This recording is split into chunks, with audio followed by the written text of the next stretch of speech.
नमस्कार, मैं हूं आपके साथ मनीषा गोदारा। आप देख रहे हैं सुजस समाचार की खास पेशकश आपकी विधानसभा आपकी खबर। इस विशेष बुलेटिन में हम आपको दिखाएंगे आपके क्षेत्र, आपकी विधानसभा से जुड़ी वो तमाम खबरें जो मुख्यमंत्री श्री भजन लाल शर्मा के नेतृत्व में प्रदेश के विकास, सुशासन और जन कल्याण की कहानी कहती है। भजन लाल सरकार के ऊंट रोग नियंत्रण कार्यक्रम के तहत डीडवाना जिले के रायसिंहपुरा, बांसा, भवासिया, विजयनगर और पालड़ी में ऊष्ट कल्याण शिविर आयोजित किए गए। यहां ऊंटों का निःशुल्क उपचार, स्वास्थ्य परीक्षण और दवा वितरण का कार्यक्रम आयोजित हुआ। सर्रा रोग की रोकथाम के लिए एंटीसाइड प्रोसाल्ट से टीकाकरण और सुरामिन दवाइयां दी गई। साथ ही खाज, खुजली और अन्य रोगों के लिए इवरमैक्टिन का उपचार किया गया। संदिग्ध मामलों के सैंपल प्रयोगशाला भेजे गए। पशु चिकित्सा अधिकारी डॉक्टर महेंद्र काला ने बताया कि मुख्यमंत्री श्री भजन लाल शर्मा के निर्देशानुसार ये अभियान ऊंटों को संक्रमण से बचाने और उनके स्वास्थ्य को बेहतर बनाने के लिए चलाया जा रहा है। सर्रा रोग एक गंभीर बीमारी है जो मक्खियों के काटने से फैलती है और समय पर उपचार न मिलने पर ऊंट की जान भी ले सकती है। विधायक श्री बाबा बालकनाथ ने तिजारा उपजिला अस्पताल का निरीक्षण कर व्यवस्थाओं को और बेहतर बनाने के निर्देश दिए। उन्होंने चिकित्सा अधिकारियों से कहा कि सरकार की योजनाओं का लाभ अधिक से अधिक मरीजों तक पहुंचे। अस्पताल में साफ सफाई और आवश्यक सुविधाएं तुरंत उपलब्ध कराने के लिए कहा। निर्माण कार्य की प्रगति की जानकारी लेकर ठेकेदार को समय पर कार्य पूरा करने के लिए प्रेरित किया ताकि मरीजों को और बेहतर माहौल मिल सके। उन्होंने भरोसा दिलाया कि अस्पताल में विशेषज्ञ डॉक्टर मौजूद हैं और जल्द ही यहां आधुनिक सुविधाएं उपलब्ध होंगी। बैठक में दवाइयों और सेवाओं की समीक्षा भी हुई। निरीक्षण के दौरान कई अधिकारी और जनप्रतिनिधि मौजूद रहे। उप मुख्यमंत्री दिया कुमारी ने मेड़ता में आयोजित प्रसिद्ध मीरा महोत्सव में हिस्सा लिया और चारभुजानाथ मंदिर में दर्शन कर आशीर्वाद लिया। उन्होंने आम सभा को संबोधित करते हुए विकास कार्यों की प्रगति पर भी जोर दिया। उपखंड कार्यालय में हुई समीक्षा बैठक में उन्होंने सार्वजनिक निर्माण विभाग को स्कूलों और सरकारी भवनों की मरम्मत जल्द शुरू करने, सड़कों के निर्माण से पहले बेहतर जल निकासी की व्यवस्था करने और मेड़ता रोड बाईपास कार्य शीघ्र शुरू करने के निर्देश दिए। महिला एवं बाल विकास विभाग को सभी आंगनबाड़ियों में बच्चों की सुरक्षा, पानी और बिजली की सुविधाएं सुनिश्चित करने के लिए कहा गया। उन्होंने आश्वासन दिया कि सरकार की योजनाओं का लाभ पारदर्शी और प्रभावी तरीके से पात्र लोगों तक पहुंचाया जाएगा। बैठक में जनप्रतिनिधि और वरिष्ठ अधिकारी मौजूद रहे। उप मुख्यमंत्री दिया कुमारी मेड़ता दौरे पर रहीं। इस दौरान उन्होंने भगवान चारभुजानाथ के दर्शन किए। भक्ति और शक्ति के इस प्रतीक मंदिर में पहुंचते ही वो श्रद्धा में डूब गईं और महिलाओं के साथ भक्ति रस में झूम उठी। अपने संबोधन में उन्होंने केंद्र और राज्य सरकार की योजनाओं की जानकारी देते हुए कहा कि किसान और युवाओं के लिए रोजगार सृजन और विकास के कई कार्य एक साथ चल रहे हैं। उन्होंने कहा कि राजस्थान को विकसित बनाने में जनता की भागीदारी बेहद जरूरी है ताकि अंतिम व्यक्ति तक सुविधाएं पहुंच सकें। धार्मिक स्थलों के विकास के लिए उन्होंने आगामी बजट में पुष्कर, मेड़ता, खरनाल, रामदेवरा को जोड़ने वाले सर्किट कॉरिडोर को चारभुजानाथ नाम से शामिल करने का भी आश्वासन दिया। उपखंड सभागार में तीनों विभागों की समीक्षा बैठक को लेकर आवश्यक दिशा निर्देश भी दिए गए। इस मौके पर कई मंत्री, नेता और अधिकारी मौजूद रहे।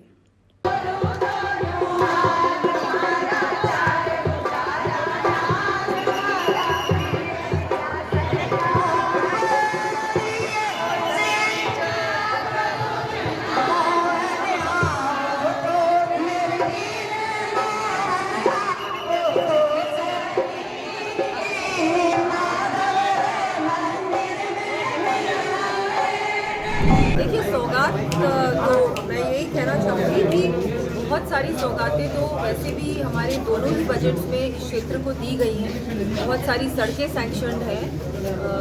हमारी जो वीरा स्मारक है वहाँ पर भी उसकी DPR बन रही है और वहाँ पर अच्छा काम और केंद्र सरकार से प्रयास करेंगे कि उनकी किसी योजना के अंतर्गत यहाँ पर एक अच्छा बड़ा बजट मिले ताकि एक बहुत भव्य स्मारक यहाँ डेवलप हो सके। और उसके अलावा भी कुछ बातें अभी मैंने अपने तीनों विभागों की बैठक ली है, उसमें बहुत सारे इश्यूज सामने आए, उनका तुरंत समाधान निकालें और जल्द से जल्द काम हो, अच्छा काम हो, क्वालिटी वर्क हो, उस पर हम लोग पूरी तरह से ध्यान देने वाले हैं। मेरा युवा भारत केंद्र युवा कार्यक्रम और खेल मंत्रालय भारत सरकार के मार्गदर्शन में स्वामी विवेकानंद युवा मंडल ने एक पेड़ मां के नाम अभियान के तहत पौधारोपण किया।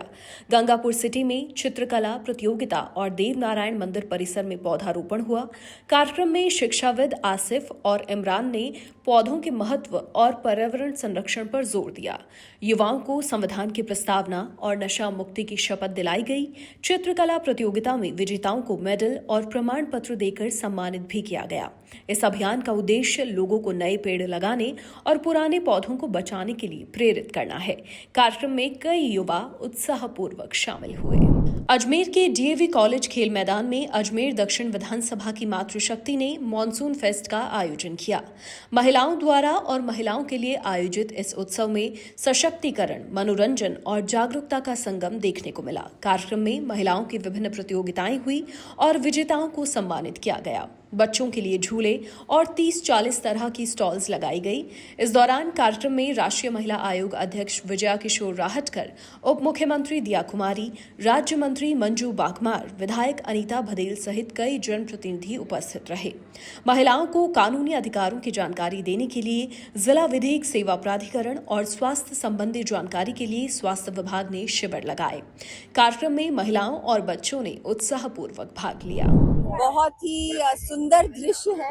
मैं आज मातृशक्ति मॉनसून फेस्ट, जो कि हमारी बहुत ही यहाँ की लोकप्रिय विधायक साहिबा अनीता बदेल जी, जो यहाँ से विधायक भी हैं और बहुत लोकप्रिय हैं, बहुत सारी महिलाएं आपने देखा इतनी बड़ी संख्या में इस कार्यक्रम में पधारी हैं, तो बहुत ही खुशी का माहौल है और एक त्योहार की तरह सब सज धज के आई हैं। श्रावण का महीना सभी महिलाओं के लिए बहुत महत्वपूर्ण होता है। राजस्थान में बहुत सारे त्योहार भी होते हैं। अभी तीज, हाल के दिन तीज भी हम लोगों ने बहुत धूमधाम से मनाई पूरे राजस्थान में। रक्षाबंधन भी आने वाली है, तो महिलाओं के लिए बहुत महत्वपूर्ण महीना है और सभी बहुत सज धज के महिलाएं आई हैं। बहुत सारे स्टॉल्स भी हैं जो महिलाओं के द्वारा लगाए गए हैं। एक महिलाओं को आत्मनिर्भर बनाने के लिए, महिलाओं को एक अपॉर्चुनिटी देने के लिए, अवसर प्रदान करने के लिए यहाँ पर एक पूरा प्लेटफॉर्म दिया गया है। और अजमेर में आपने देखा बहुत सारी महिलाएं, वैसे भी बहुत सारी उद्यमी महिलाएं हैं जो किसी ना किसी बिजनेस से जुड़ी हुई हैं, हैंडीक्राफ्ट इंडस्ट्री से जुड़ी हैं, एजुकेशन से जुड़ी हैं, एनजीओ से जुड़ी हैं। सभी लोग यहाँ पर आई हैं, सभी महिलाएं यहाँ आई भी हैं, स्टॉल्स भी लगाए हुए हैं। बहुत अच्छा एक उन्होंने आयोजन किया। मैं अनीता जी आपको बहुत बहुत बधाई देती हूँ। और वैसे ये पहली बार नहीं हुआ है, ये हर साल करती हैं। इस बार तो बहुत बड़ा आयोजन हुआ है। सबसे पहले तो आज इस कार्यक्रम के लिए आई हुई मेरी सभी बहनों को मैं बहुत बहुत श्रावण मास की शुभकामनाएं देती हूँ। और हमारी विधायक वरिष्ठ नेता श्रीमती अनीता बघेल जी को बहुत बहुत बधाई और उनका अभिनंदन करती हूँ। मुझे बहुत खुशी लग रही है कि जब मैं 3 साल से मैं खुद ही इस मेले को मैं देख रही हूँ कि बहुत अच्छे तरीके से इस मेले का आयोजन होता है। हजारों की संख्या में महिलाएं एकत्रित आती है, गाती है और उसी के साथ साथ अपनी खुशी भी जरूर जताती है। पर मुझे अच्छा ये लग रहा है कि आज यहाँ पे सैकड़ों महिलाओं के स्टॉल खड़े हैं, जहाँ पे महिलाओं ने अपने हाथों से बनाई हुई अपनी कारीगरी को बताते हुए यहाँ पे स्टॉल्स लगे हैं। केंद्रीय कृषि राज्य मंत्री और अजमेर सांसद श्री भागीरथ चौधरी के प्रयासों से अजमेर संसदीय क्षेत्र को नई रेल सेवा की सौगात मिली। दौराई से गौडा के लिए 19603 19604 साप्ताहिक एक्सप्रेस का शुभारंभ रविवार को दौराई स्टेशन से श्री भागीरथ चौधरी ने हरी झंडी दिखाकर किया। उन्होंने इसे अजमेर को देश के पूर्वी हिस्सों से जोड़ने वाला ऐतिहासिक कदम बताया। ये ट्रेन किशनगढ़, मदार जंक्शन, अजमेर और दौराई स्टेशन पर रुकेगी, जिससे झारखंड, बिहार, उत्तर प्रदेश, दिल्ली, हरियाणा सहित कई राज्यों तक सीधी कनेक्टिविटी मिलेगी। ये सेवा श्रमिकों, छात्रों, व्यापारियों और आम यात्रियों के लिए लाभकारी होगी। मंत्री ने प्रधानमंत्री श्री मोदी और रेल मंत्री श्री अश्विनी वैष्णव का भी आभार जताया। आज दौराई से गोडा जो झारखंड में है, वहाँ यहाँ से ट्रेन रवानगी हुई है। ये 34 रेलवे स्टेशन पे रुकती भी जाएगी। इससे आम जन को बहुत बड़ा फायदा होगा, क्योंकि प्रधानमंत्री मोदी जी के नेतृत्व में और हमारे रेल मंत्री अश्विनी जी वैष्णव जी के नेतृत्व में जो इस रेल डिपार्टमेंट का बहुत काया पलट हुआ है, चाहे वंदे भारत ट्रेनें हों, चाहे अन्य ट्रेनें हों, नियमित समय पर चलती है और सही सुरक्षित यात्रा आज सभी का विश्वास हो गया है कि यात्रा करनी है तो ट्रेन से करनी है। इसका उदाहरण मैं हूँ कि जून 2024 से लेकर अभी जुलाई 2025 तक मैंने 170 नाइट मैंने ट्रेन के अंदर मैंने यात्रा करी है। सुलभ और सुगम है और सुरक्षित ये ट्रेन की यात्रा होती है। और हमारे यहाँ अजमेर रेलवे स्टेशन के अलावा दोराई रेलवे स्टेशन और मादार रेलवे स्टेशन अजमेर शहर का 2 एक और ये रेलवे स्टेशन है, इनकी भी काया पलट हो रही है। और प्रधानमंत्री मोदी जी के नेतृत्व में चाहे रेलवे हो, चाहे हाईवेज हो, चाहे एयरपोर्ट हो, चाहे शिक्षा हो, चाहे चिकित्सा हो, सब के ऊपर जो कार्य हो रहे हैं उसी का परिणाम हमारा देश तेजी से विकास की ओर आगे बढ़ रहा है। सावन के आखिरी सोमवार को कोटा सहित कई स्थानों पर शिवालयों में हर हर महादेव के जयकारे गूंजते रहे। भक्तों ने बेलपत्र, धतूरा, फल फूल, मिष्ठान और जल अर्पित कर भगवान शिव की पूजा अर्चना की। बालिकाओं ने अच्छे वर की कामना की तो वहीं महिलाओं ने घर में सुख समृद्धि और संतान की तरक्की के लिए प्रार्थना की। कोटा के शिवपुरी धाम, नीलकंठ महादेव, कर्णेश्वर महादेव, गैपरनाथ, सतेश्वर और चंद्रेश्वर महादेव मंदिरों में सुबह से ही भक्तों की भीड़ रही। नीलकंठ महादेव पर दूर दराज से आए कांवड़ियों ने मां चंबल का जल अर्पित कर अभिषेक करते हुए वो नजर आए। भक्तों का विश्वास है कि भोलेनाथ सबसे भोले भगवान हैं जो भक्तों की मनोकामनाएं शीघ्र पूर्ण करते हैं। सावन का ये अंतिम सोमवार श्रद्धा और आस्था से सराबोर रहा। मेट्रो स्टेशन में रहता है सोमवार को और बाबा भोलेनाथ का दिन। मैं तो अभिषेक कराने आया बच्चे का और मैं हर सोमवार को आता हूँ बाबा भोलेनाथ के। नीलकंठ एक बहुत प्राचीन मंदिर है, यहाँ पे माना हुआ मंदिर है, मतलब बहुत आस्था है इसकी, बहुत ज़्यादा, बहुत सबकी मनोकामना पूर्ण करते हो, सबकी। बहुत अच्छा रहा और ये सावन का सोमवार हमारे लिए बहुत खुशियाँ लेके आया था और इसके लिए हमने हर सोमवार अपना पूजा व अर्चना जो भी करना था वो करा। और सावन का आनंद लेने बाबा की हर सब लोगों की मनोकामना पूरी करते हैं। नीलकंठ महादेव स्वयंभू हैं। सोमवार का विशेष महत्व होता है। विशेष महत्व तो दुनिया आ रही है भाई साहब, दुनिया आ रही है सबसे 500 साल, कम से कम 500 साल, 500 साल। सोमवार को ज़्यादा ही महत्व है यहाँ पे काफ़ी दर्शनार्थी आते हैं। यहाँ पे हर आदमी की मनोकामना पूर्ण होती है। स्वयंभू श्री नीलकंठ महादेव साक्षात विराजमान हैं। सावन के सोमवार में शिव जी की पूजा की जाती है। हम बेलपत्र लेके इनके चढ़ाते हैं बेलपत्र, और ये अपने सौभाग्यवती महिलाओं के लिए ज़्यादा शुभकारी होता है। आगे अपने जीवन में तरक्की भी करते हैं अपन सोमवार से। भोलेनाथ सबके ऊपर कृपा बनाए रखे। 500 साल पुराना मंदिर है और कम से कम दूर से काफ़ी दूर, मतलब बाहर से लोग आते हैं। राजस्थान क्रिकेट एसोसिएशन के स्टेट लेवल अंडर 19 और सीनियर महिला टूर्नामेंट के लिए डूंगरपुर जिला क्रिकेट एसोसिएशन ने रविवार को लक्ष्मण मैदान में चयन ट्रायल आयोजित किया। इसमें 150 खिलाड़ियों ने बल्लेबाजी, गेंदबाजी और फील्डिंग में अपना कौशल दिखाया। चयनकर्ताओं ने खिलाड़ियों के प्रदर्शन का बारीकी से मूल्यांकन किया। जिला क्रिकेट संघ के सचिव श्री सुशील जैन ने बताया कि ट्रायल में चयनित खिलाड़ियों से 4 टीम बनाकर चैलेंजर ट्रॉफी आयोजित होगी, जिसके आधार पर जिले की 16 सदस्यीय टीम चुनी जाएगी। राजस्थान क्रिकेट संघ ने हाल ही दिनों में अपना डोमेस्टिक कैलेंडर जारी कर दिया है, जिसके तहत राजस्थान क्रिकेट संघ under 19 men's, under 19 women's, senior women's का टूर्नामेंट जो आगामी दिनों में आयोजित होने वाला है प्रदेश स्तरीय, उसके लिए आज जिले की टीम के लिए चयन ट्रायल रखी गई है, जिसमें जिले भर से लगभग 150 खिलाड़ियों ने भाग लिया है, जिसमें 20 लगभग महिला खिलाड़ियों ने भाग लिया है, 130 पुरुष लड़कों ने भाग लिया है। हम लोग आज इनके चयन के आधार पर चैलेंजर ट्रॉफी करवाएंगे, जिसमें हम जिले की विभिन्न 4 टीमें बनाएंगे। जो जिले से पूर्व क्रिकेटर रह चुके हैं उनके नाम से 4 टीमें बनाकर चैलेंजर ट्रॉफी करवाएंगे। चैलेंजर ट्रॉफी के आधार पर हम जिले की टीम तैयार करेंगे जो स्टेट चैंपियनशिप में टुंगुम का रिप्रेजेंट करेंगे। विराटनगर विधानसभा क्षेत्र के पीएमसी जवाहर नवोदय विद्यालय पावटा में एक पेड़ मां के नाम पौधारोपण कार्यक्रम आयोजित हुआ, जिसमें पूर्व छात्रों की भी बड़ी संख्या में भागीदारी रही। कार्यक्रम की अध्यक्षता विधायक श्री कुलदीप धनखड़ ने की। उन्होंने कहा कि अपनी मां के नाम एक वृक्ष लगाना प्रेम और कृतज्ञता की सुंदर अभिव्यक्ति है, जो हमें पर्यावरण और पारिवारिक जड़ों से जोड़ता है। प्रधानाचार्य श्री संजू जोशी ने बताया कि इस अवसर पर पर्यावरण संरक्षण से जुड़े प्रयास और सांस्कृतिक प्रस्तुतियां भी हुई। पूर्व छात्रों ने विद्यालय के गौरवशाली इतिहास का उल्लेख करते हुए वर्तमान विद्यार्थियों को मेहनत और लगन से पढ़ाई कर देश सेवा के लिए प्रेरित किया। आज जेएनवी पावटा में एल्यूमनाई एसोसिएशन की तरफ से प्लांटेशन का प्रोग्राम रखा गया, जिसमें डेकोरेटिव प्लांट्स लगभग 100 से अबव प्लांटेशन करवाया गया। श्री धनखड़ जी एमएलए साहब हमारे आज चीफ गेस्ट रहे और उन्हीं के सानिध्य में प्लांटेशन का प्रोग्राम यहाँ पर आयोजित किया गया है।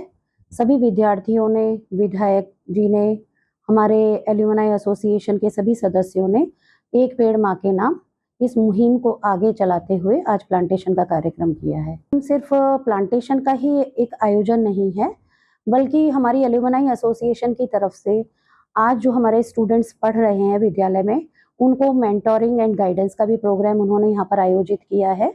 हमारे स्टूडेंट्स को अपनी लाइफ की स्ट्रगल्स जो उन्होंने झेली हैं और उसके बाद सक्सेसफुल होकर वो निकल कर आए हैं, इस सब से हमारे बच्चों को अवगत कराया है। पीएम श्री जवाहर नवोदय विद्यालय पावटा में आज यह विद्यालय प्रशासन की ओर से वृक्षारोपण का कार्यक्रम रखा है, उससे मुझे आने का सौभाग्य प्राप्त हुआ। देश के लोकप्रिय प्रधानमंत्री नरेंद्र मोदी जी के नेतृत्व में राजस्थान के मुख्यमंत्री माननीय भजनलाल शर्मा जी के सानिध्य में वृक्षारोपण का सघन अभियान पूरे राजस्थान में चलाया जा रहा है। पिछली बार हमारी सरकार ने 7,500 करोड़ राजस्थान में पेड़ लगाने का काम किया था। अब की बार हमारी सरकार का लक्ष्य 10,000 करोड़ पूरे राजस्थान में लगाने का हमने निर्णय किया है। उसी कार्यक्रम के अंतर्गत आज यहाँ नवोदय विद्यालय प्रांगण में लगभग 100 पेड़ यहाँ लगाए जाएंगे, जिसका हमारी सरकार ने भी कहा एक पेड़ माँ के नाम, अपनी माँ के नाम से हर व्यक्ति को एक पेड़ लगाने का संकल्प दिलाने का काम हमने किया है। भीम विधानसभा क्षेत्र के विधायक श्री हरि सिंह रावत ने ग्राम पंचायत डूंगाजी का गांव के 2 कुड़ी में जनसुनवाई आयोजित की, जहां ग्रामीणों ने उनका गर्मजोशी से स्वागत किया। कार्यक्रम में महात्मा गांधी अंग्रेजी माध्यम स्कूल में कक्षों की कमी और टिन शेड की आवश्यकता का मुद्दा उठाया गया, जिस पर विधायक ने तुरंत 5 लाख की लागत से टिन शेड निर्माण की घोषणा की और नए स्कूल भवन के लिए शीघ्र भूमि आवंटन का भरोसा दिलाया। उन्होंने कहा कि शिक्षा क्षेत्र के विकास को सर्वोच्च प्राथमिकता दी जाए, ताकि हर बच्चा बेहतर सुविधा के साथ पढ़ सके। सड़क, पानी, बिजली और स्वास्थ्य से जुड़ी मांगों पर भी उन्होंने मौके पर ही अधिकारियों को निर्देश दिए। ग्रामीणों और जनप्रतिनिधियों ने विधायक के त्वरित निर्णय और सकारात्मक दृष्टिकोण की भी सराहना की। वन एवं पर्यावरण मंत्री श्री संजय शर्मा ने रविवार को कलेक्ट्रेट सभागार में वन एवं पर्यावरण से जुड़ी बजट घोषणाओं और योजनाओं की समीक्षा की। बैठक में उन्होंने वन कर्मियों की मेहनत की सराहना करते हुए निर्देश दिए कि सभी चौकियों और नाकों का निरीक्षण कर जर्जर भवनों के स्थान पर नए भवनों का निर्माण प्रस्तावित हो। उन्होंने कहा कि राज्य सरकार वन क्षेत्र की सुरक्षा को लेकर पूरी तरह प्रतिबद्ध है और जहां आवश्यकता हो सख्ती से कार्रवाई की जाए। बैठक में जनप्रतिनिधि, जिला अधिकारी और वन विभाग के वरिष्ठ अधिकारी मौजूद रहे। देखिए, आज वन विभाग और पॉल्यूशन डिपार्टमेंट दोनों विभाग मेरे पास हैं। उनके अधिकारियों से और जनप्रतिनिधियों के साथ बैठ के एक सारगर पर चर्चा हुई। विशेष रूप से जो पौधारोपण का कार्यक्रम चल रहा है और माननीय प्रधानमंत्री जी का आह्वान एक पौधा माँ के नाम, जो 5 जून 2024 को देश की जनता से किया गया था, उसके निमित्त भारत सरकार द्वारा हमको गत वर्ष 3 करोड़ पौधे लगाने का लक्ष्य दिया गया था और हमारे यशस्वी मुख्यमंत्री आदरणीय भजनलाल जी ने 3 करोड़ पौधे लगाने के लक्ष्य को 7 करोड़ पौधा लगाने का लक्ष्य हम सब के बीच में रखा था। और मुझे बताते हुए खुशी है कि गत वर्ष वन विभाग सहित जितने भी हमारे सरकारी विभाग हैं, सामाजिक संगठन हैं, NGOs हैं, उनके द्वारा 7 करोड़ 35 लाख पौधे लगाए गए। बीरबसी के अवसर पर देवली और कनवास में रविवार को कनवास के दरा रोड स्थित खेल मैदान में लाडली बहना रक्षा सूत्र समारोह आयोजित हुआ। कार्यक्रम की शुरुआत वैदिक मंत्रोच्चारण से हुई। मंत्री श्री हीरालाल नागर ने कहा कि बहनों के बीच आकर आत्मिक सुख मिलता है। उन्होंने आश्वासन दिया कि क्षेत्र के हर घर तक नल का जल, हर खेत को सिंचाई और पक्के रास्तों की सुविधा मिलेगी। उन्होंने राजीविका मिशन से महिलाओं को लोन और स्थानीय उत्पादों को बाजार से जोड़ने की बात कही। साथ ही सुपोषित मां अभियान के तहत गर्भवती महिलाओं को पोषण किट, स्वास्थ्य जांच और दवाएं देने की भी योजना बताई। होता है कि हमारी बहनों के लिए सरकार इतना कुछ कर रही है, हमें इतना मान सम्मान दे रही है, खुद हीरालाल जी आते हैं हमारे बीच में, हमसे रखा। देखिए, एक रक्षाबंधन का एक ऐसा त्यौहार है जो बहन अपने भाई की कलाई पर राखी बांध करके उस विश्वास के साथ जो भाई की जिम्मेदारी डालती है। निश्चित रूप से इस विधानसभा में हमने ये तय किया है कि इन बहनों की जिम्मेदारी हमारी है। इनको कैसे सक्षम बनाया जाए, कैसे इनको अपने पैरों पर खड़ा करके और आर्थिक रूप से, चाहे वो रोजगार के अवसर हो, चाहे वो नरेगा के माध्यम से हो, चाहे वो इन्हें रोजगार से जोड़ करके और जो राजीविका मिशन के जो हमारे समूह बने उनको सक्षम करें, आगे बढ़ाएं। मैं लगातार इनमें जाता रहता हूं, इनसे संवाद करता रहता हूं और इनको हम आर्थिक रूप से सक्षम बना करके और महिलाओं को आधी आबादी जो है इसका भी योगदान हमारी देश की जीडीपी में होना चाहिए, देश के विकास में होना चाहिए। इनको भी रोजगार के अवसर पैदा हो, इसके लिए लगातार प्रयास करेंगे कि इनको ऐसे छोटे छोटे काम, हुनर इनके हाथ में हो जिससे ये अपनी आजीविका चला सकें और जब समय मिले तब उनसे उत्पाद बना करके एक बाज़ार उपलब्ध कराएं। उस बाज़ार के माध्यम से इनको आजीविका की एक अच्छी व्यवस्था हो, इस ओर लगातार प्रयास करेंगे। बारां जिले में लगातार हो रही भारी बारिश के बीच जिला प्रशासन ने विद्यार्थियों और शिक्षकों की सुरक्षा को प्राथमिकता देते हुए बड़ा कदम उठाया है। जिले में 21 विद्यालय भवन पूरी तरह जर्जर पाए जाने पर उन्हें अस्थायी रूप से सील कर दिया गया है ताकि किसी भी तरह की दुर्घटना न हो। जिला कलेक्टर श्री रोहिताश्व सिंह तोमर ने बताया कि सुरक्षित और वैकल्पिक स्थान की व्यवस्था होते ही इन विद्यालयों का संचालन फिर शुरू किया जाएगा। जिन स्कूलों के कुछ कक्ष ही जर्जर हैं, उन्हें भी उपयोग से बाहर कर दिया गया है। शिक्षा विभाग को वैकल्पिक स्थान जल्द उपलब्ध कराने के निर्देश दिए हैं जिससे बच्चों की पढ़ाई बाधित न हो और वो सुरक्षित माहौल में शिक्षा प्राप्त कर सके। खेतड़ी विधायक इंजीनियर धर्मपाल गुर्जर ने ग्राम मोड़ी में एक पेड़ मां के नाम और हरियालो राजस्थान अभियान के तहत पौधारोपण किया। उन्होंने ग्रामीणों से एक एक पेड़ लगाने का संकल्प लेने की अपील की और कहा कि पहले राजस्थान को मरुभूमि कहा जाता था, लेकिन अब यह हरियाली में अग्रणी बन रहा है। उन्होंने बताया कि राज्य सरकार ने इस वर्ष 10 करोड़ पौधे लगाने का लक्ष्य रखा है, जिसमें से 7 करोड़ से अधिक पौधारोपण हो चुका है। विधायक ने कहा कि हमें मांगलिक अवसरों पर पौधे लगाने चाहिए और उनकी परवरिश अपने बच्चों की तरह करनी चाहिए। सीकर जिले में सावन के चौथे सोमवार को शिवालयों में सुबह से ही श्रद्धालुओं की भीड़ उमड़ पड़ी। मंदिरों में पूजा पाठ और अभिषेक के कार्यक्रम आरंभ हुए तो बाबा भोलेनाथ के जयकारों के साथ बोल बम और ताड़क बम के नारे भी गूंजने लगे। भक्तों ने दूध, पानी, बेलपत्र और सफेद फूलों से भगवान शिव का अभिषेक कर परिवार की सुख समृद्धि की कामना की। महिलाओं ने भजन गाकर भोलेनाथ को प्रसन्न किया और प्रसाद स्वरूप फल अर्पित किए। पूरा माहौल भक्तिभाव और आस्था से सराबोर रहा। जालौर जिले के भीनमाल में राज्य सरकार के निर्देश पर टीबी उन्मूलन निक्षय पोषण किट वितरण अभियान के तहत 46 स्वास्थ्य कर्मी निक्षय मित्र के रूप में जुड़कर प्रेरणादायक मिसाल बने हैं। इन सभी ने टीबी मरीजों को इलाज अवधि तक पोषण सहायता देने का संकल्प लिया है और इस पहल से मरीजों को पोषण के साथ मनोबल भी मिलेगा, जिससे इलाज में तेजी आएगी। बीसीएमओ डॉक्टर विश्नोई ने कहा कि ये योगदान अन्य लोगों को भी प्रेरित करेगा और समाज के सक्षम वर्ग को निक्षय मित्र बनने की अपील की। खंड मुख्य चिकित्सा अधिकारी डॉक्टर दिनेश जाम्भाणी ने कहा कि टीबी सिर्फ चिकित्सकीय नहीं बल्कि सामाजिक जिम्मेदारी है। सभी निक्षय मित्र मरीजों को प्रतिमाह पोषण सामग्री, परामर्श और हर संभव सहयोग देंगे ताकि टीबी मुक्त जालौर का लक्ष्य पूरा हो सके। रायसिंह नगर में रविवार शाम नगर पालिका द्वारा एक पेड़ मां के नाम और हरियालो राजस्थान अभियान के तहत विशाल पौधारोपण कार्यक्रम हुआ। इसमें बड़ी संख्या में गणमान्य नागरिक, जनप्रतिनिधि और अधिकारी शामिल हुए। अध्यक्ष श्री मनीष कौशल ने कहा कि रायसिंह नगर विधानसभा क्षेत्र में 1 लाख पौधे लगाने का संकल्प लिया गया है और इसी कड़ी में इस कार्यक्रम में 5000 पौधे लगाए गए। उन्होंने स्वयं पौधा लगाकर पर्यावरण संरक्षण का संदेश दिया और नागरिकों से अधिक पौधे लगाने और उनका संरक्षण करने की भी अपील की। कई सालों से हमारी परंपरा है कि जिस भी साथी का, पर्यावरण प्रेमी का, शहर के किसी बच्चे का जन्मदिन होता है तो हम पौधारोपण करके उसको मनाते हैं। इसी के अंतर्गत आज मेरा जन्मदिन था और इसलिए सभी साथियों ने, विधायक जी ने, हरि सिंह जी ने, सबने आशीर्वाद दिया कि आप अपना भी जन्मदिन वैसे ही मनाएं जैसे आप अन्य साथियों का मनाते हैं। और ये जन्मदिन मैंने नहीं मनाया, सब साथियों ने, हरि सिंह जी भाई का इनके नेतृत्व में जन्मदिन मनाया गया है। जो जितने सभी साथी आए हैं उन सब का मैं आभार व्यक्त करता हूँ, उनका बहुत बहुत धन्यवाद करता हूँ। मैं तो यही कहूँगा कि इस वक्त अगर सबसे ज़्यादा किसी चीज़ की ज़रूरत है तो वो पर्यावरण संरक्षण की है और पौधारोपण की है। इसमें जैसे हमारे बाबा जी बताते हैं कि इसमें सिर्फ मनुष्य ही नहीं, इसके अंदर पक्षियों का भी भला होता है, इसके अंदर कीटों का भी भला होता है, इसमें अन्य जानवरों का भी भला होता है। और इसलिए इस पावन काम को हर व्यक्ति को करना चाहिए। और एक पेड़ नहीं, मैं कहता हूँ कम से कम एक जंगल हर व्यक्ति को लगाना चाहिए जिसके अंदर कम से कम 400 पेड़ हों, ताकि हम स्वस्थ वातावरण में जी सके, हम थोड़ा सा जो है अच्छी तरीके से स्वस्थ रह सके, शांत रह सके, खुश रह सके।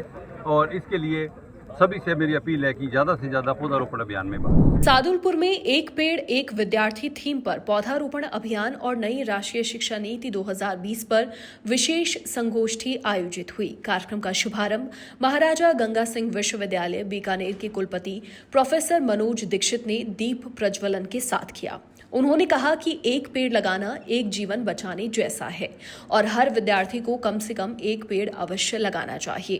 प्रोफेसर दीक्षित ने NEP 2020 के महत्व पर चर्चा करते हुए मातृभाषा में शोध कार्य को प्रोत्साहित करने पर जोर दिया। इस अवसर पर शैक्षणिक उत्कृष्टता दिखाने वाले विद्यार्थियों को सम्मानित भी किया गया। अतिथियों, विद्यार्थियों और शिक्षकों ने कॉलेज परिसर में पौधे लगाए। आपकी विधानसभा आपकी खबर में अभी के लिए इतना ही। मुझे दीजिए इजाजत। प्रदेश की खबरों से अपडेट रहने के लिए देखते रहिए सुजस समाचार। हमारे चैनल को लाइक, शेयर और सब्सक्राइब करना ना भूलें। नमस्कार।